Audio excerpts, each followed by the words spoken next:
This is Sung, and I'm the Principal and Director of Sky Academy, and we've been looking at successive events, right? And we've basically been looking at the nuts and bolts of successive events as it pertains to probability, right? And what I want to do in this particular episode is look at successive outcomes where they relate to independent events, right? So let me just quickly define it, and let me also, after I define it, pretty much tell you that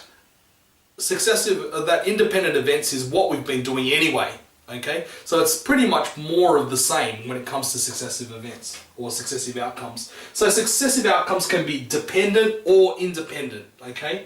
And two successive outcomes are independent where each of their probabilities do not rely on the probabilities of the other event happening, okay?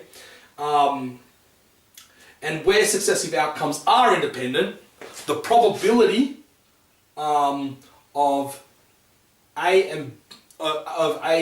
and B of those two successive events will be the probability of one times the probability of the other. Let me explain what that means, basically, okay? Two successive events can be independent if those two events are not reliant upon or connected upon each other, okay? So I'll give you an example. If you roll two dice at the same time, the outcome of one dice isn't dependent on the other dice. Got it? Okay? And so those two dice being rolled are independent of one another. Okay? This is different from dependent events, alright? And an example of dependent events I'll show you in a later episode. Okay, I don't want to confuse you with that right now. But pretty much all the successive outcomes that we have been doing up until now, alright? So remember in the last episode we did the 3 coin tosses, and then we also did the example of rolling a dice and tossing a coin. All of those 2 examples were also independent, okay? So it's more of the same thing, okay? So I want to show you how I would do the probability tree for 2 dice, okay? And I will say that you can use the probability tree or you can use something else, right? You can use the probability table. So the probability tree would look something like this. You got 2 dice. The first dice can be 1, 2, your outcomes can be 1, 2, 3, 4, 5, and 6, right?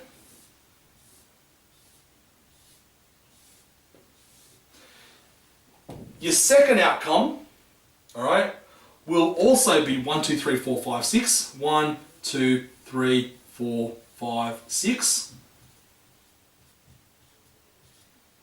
1, 2, 3, 4, 5, 6.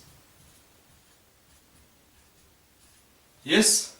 And so on and so on. Okay? I can complete the table, right? But I want you to get, or I want you to see, that when you're dealing with 6 outcomes, alright, 6 times, it starts to get a little bit bunched up. Yes? A little bit kind of convoluted. Do you see how that could be the case? So I'll give you an alternative. Rather than doing a probability tree, I'll give you the alternative of doing what we call a probability table. Okay? And this is what a probability table would look like.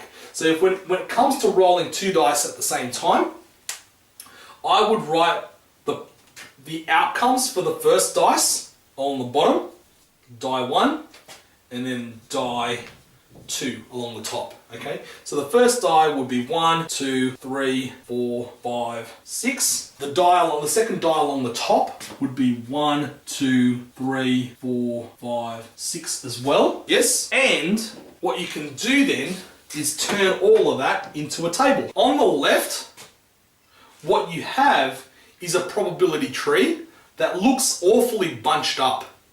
Alright? Doesn't look so bad here, but when it starts coming to this side, it starts to look really bunched up and really hard to discern. Alright? That's where you're going to start making mistakes. So rather than sticking with a probability tree for this example, I would stick to a probability table. Okay? And a probability table is really ideal where you've got two stages to your events, all right? Where you've got first stage being a die, second stage being another die, first stage being, a card out of a pack of cards, second stage being a coin toss.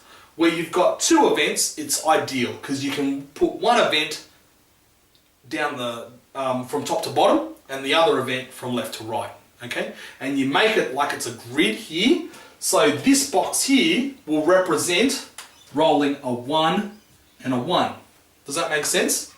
This box here will represent rolling a 1 and a 2, 1 and a 3, 1 and a 4, 1 and a 5, 1 and a 6. Does that make sense? All right. This would represent 2 and a 1, 2 and a 2, 2 and a 3, 2 and a 4, 2 and a 5, 2 and a 6. 3 and a 1, 3 and a 2, 3 and a 3, 3 and a 4, 3 and a 5, 3 and a 6. And with the magic of television, we're going to fast forward this. And hopefully you can see that each of these boxes represents a multi-staged outcome, okay? So 1 and 1, rolling the first die being 1 and the second die being 1, will be represented by this box. First die being 1 and the second die being 2 will be represented by this box. First die being 5, the second die being 4 will be represented by this box. What you'll notice is that there are 36 boxes altogether, not including these ones down the side and along the top. There are 36 altogether. Each box has an equal probability of being rolled, okay, of occurring. So each box has a probability of 1 in 36. Got it? Now I'm also going to do something else here, all right, and you'll understand why after I do it. And I'm going to basically add up 1 and 1 to give us our combined totals, and I'm going to write the combined totals in red, okay? And I'm going to do this, and I'll see you at the other end. After I've done this one, I'll see you then. Fast forward, fast forward, fast forward. Do you see what I've done? So in blue, I've written the outcomes for each of the die. In red, I've written the combined total of those two die for that particular outcome.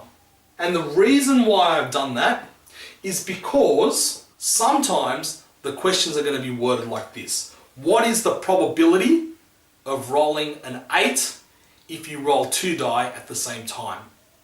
Well, in order to do that, you've got to work out where all the 8s are. So having added them in beforehand helps out, right? And in this case, you've got an 8 there. So it's 1, 2, 3, 4, 5. And you'll notice that they kind of go in a diagonal, right? So it's 5 out of how many? 5 out of each box has a 1 in 36 chance of occurring because there's 36 boxes. So it's 5, the probability of rolling an 8 is 5 out of 36. Got it? The probability of rolling a 6 will be 1, 2, 3, 4, 5, 6. 1, 2, 3, 4, 5. 5 out of 36 as well, okay? The other questions that you might be asked is what is the probability of rolling the same number, okay? So what are the probabilities of rolling the same number? Well, basically 1 out of 1, 2 out of 2, 3 out of 3, 1 and 1, 2 and 2, 3 and 3, 4 and 4, 5 and 5 and 6 and 6. All of those, all right? 6 out of 36 would be the probability of rolling the same number, okay? Or you might be given a combination of all sorts of different types of questions that are based around this. So you could be asked, what is the probability that the first number is 3 and the second number is a number greater than 5? First number is 3 is all these ones, and the second number greater than 5, well, it's only 1 out of 36, isn't it? Okay. So what you've got to do is once you've got this table, is to be able to use the table to answer the questions. Okay.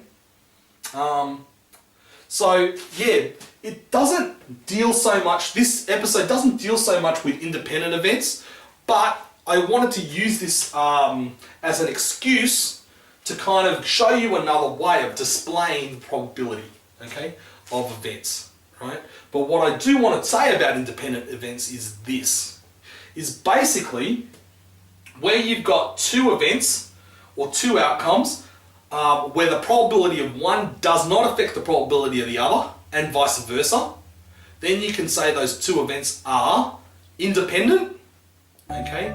And the best way of displaying that is either in a probability tree like this, or when you've got two events or two outcomes in a table like this. Thank you very much for watching.